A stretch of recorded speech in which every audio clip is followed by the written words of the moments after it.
Welcome back to Turning Pages. Today we're talking with author Barbara Kyle. Barbara Kyle writes historical stories, fiction, that's set mostly in the Edwardian, the Tudor era, and Elizabethan, yeah. And what's your inspiration for writing at that particular time period over, let's say, more recent or even further back in history? Well, the Tudor period is endlessly fascinating to people. I think part of the real attraction is that there were so many female rulers at the time, female leaders. There was Queen Elizabeth I, who I write about, and I have a fictional family that I inserted into the historical record, but there's Queen Elizabeth, who ruled for 43 years.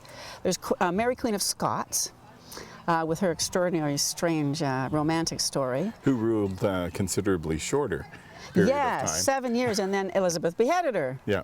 Kept her as a captive for 19 years under house arrest, and then beheaded her. And then there was Elizabeth's half-sister Mary, Queen Mary. She was queen for a while. There were queens in Europe. So it's just, I think the attraction, especially for a lot of female readers, is these very strong, powerful female rulers. And I think that's part of it. And just how empowered were these female rulers? Were they absolute in their power? Yeah, that's a good question, because the status of women, of course, in those days was extremely low for non-royals, for anybody of ordinary status. But yes, if you were a queen or a princess or a duchess even, but especially for royals, yeah, it was complete equality with any male ruler. So they would have been on par with any king of the era. Totally, that's right, yeah. And what particularly drew you beyond the female characters to that time period? Is there a special sort of romanticized era, or is it the hard grittiness of the era? Yeah, it would be the grittiness, and it's also for me what attracted me to write the first story. In that first book, it's 7 books in the series. The series is called the Thornley Saga, and it's 7 books at this point. And is Thornley the name of the family that you follow? Yeah. So the first one features on Sir Thomas More, who was the Chancellor to Henry VIII. And a lot of people, especially of my age, will remember a film of the 60s called A Man for All Seasons. It was a very famous film. It won all kinds of Academy Awards. It was about Sir Thomas More. He's a character that always fascinated me because he was a brilliant writer, a loving family man, a great friend to Henry VIII, and then Henry VIII beheaded him about religion. It was about religion. And I've always been fascinated by him. So when I did the research about him, I found that he had several wards. It was commonly done in those days. So I just created another ward for him, a fictional ward, and made a story for her, living in his household. Now the wards, would they have come from disadvantaged families, or would they be... Opposite. They'd be aristocratic families? Nobody cared about poor wards. They could die. But rich wards, there was a court of wards in all of the Tudor reigns, and before, and for all I know after too.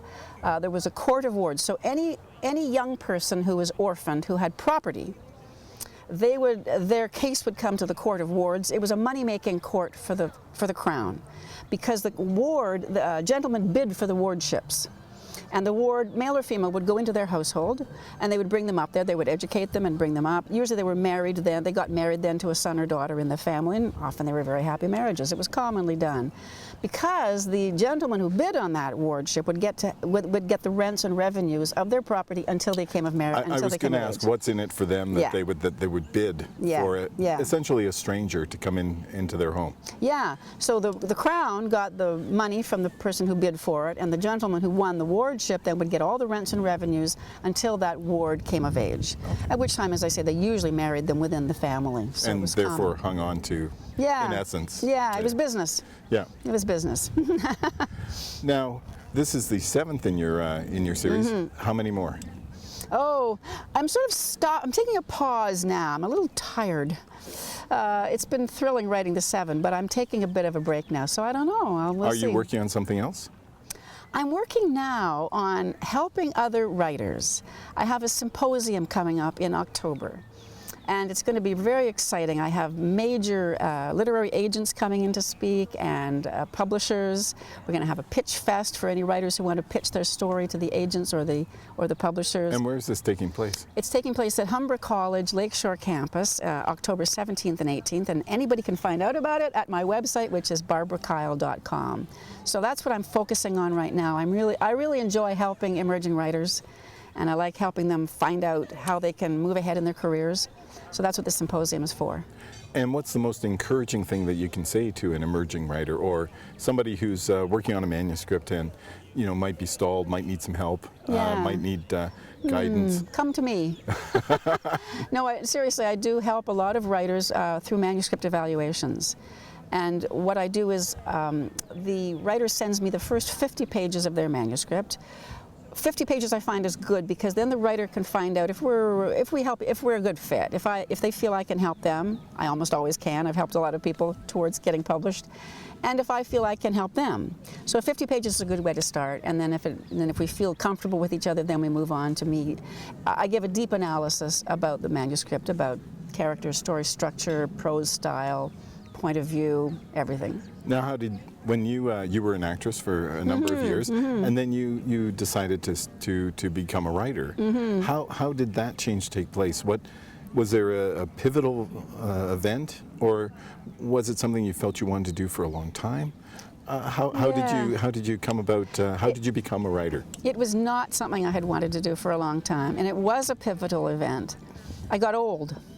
I hit the age of 40, and I had always played. I had a very good career as an actor for a little over 20 years, but I had always played sort of ingenue characters.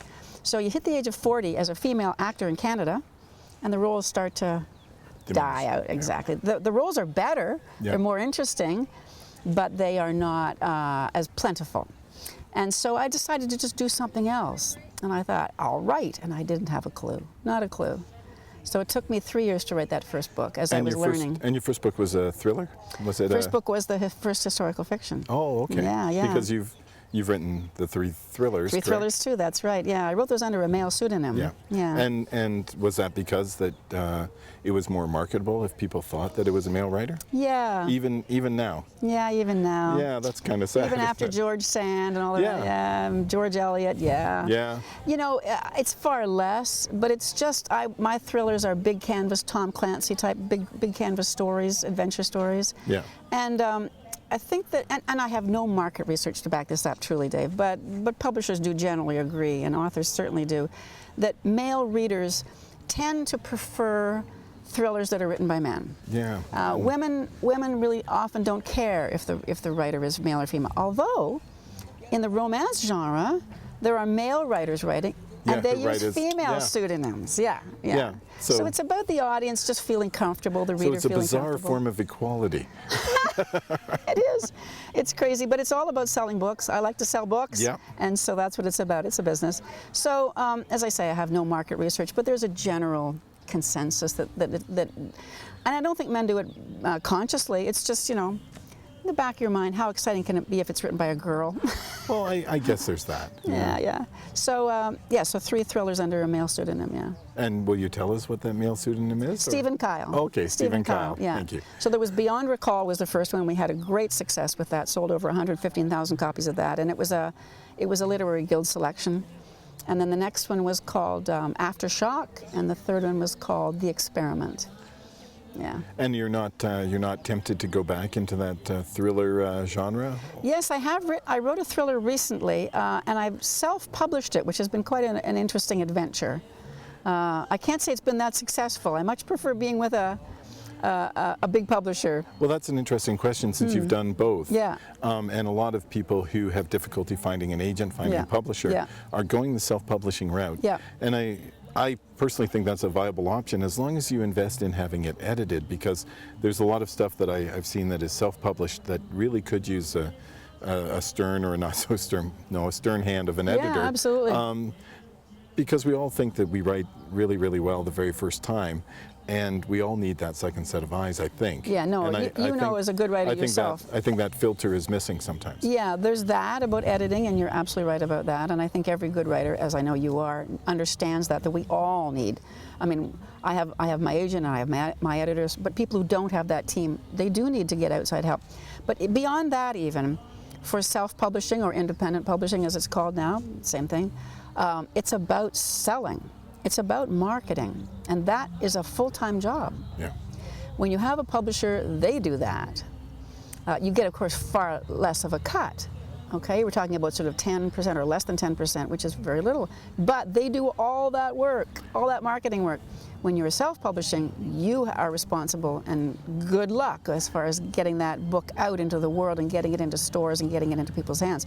Yes, you keep 70 or 80% of it, if you're 70% if it's through Amazon or whatnot, but it's a hell of a lot of work to do the marketing. And all of that marketing time takes away time that you could be using for writing. Yeah. Exactly. Which you probably enjoy much more. Yeah, most writers do, that's right. Well, thank you so much for joining us today. Oh, pleasure. And it's just a joy and delight to talk with you. Well, and thank you to all the people of the Allura Writers Festival who run such a marvelous ship. Well, thank you so much. I've so enjoyed being here today. Yeah, I should say that this interview takes place following a very successful Allura Writers Festival, and Barbara was one of our featured authors this time around. So, thank you for joining us, and we'll be back after the break with more Turning Pages.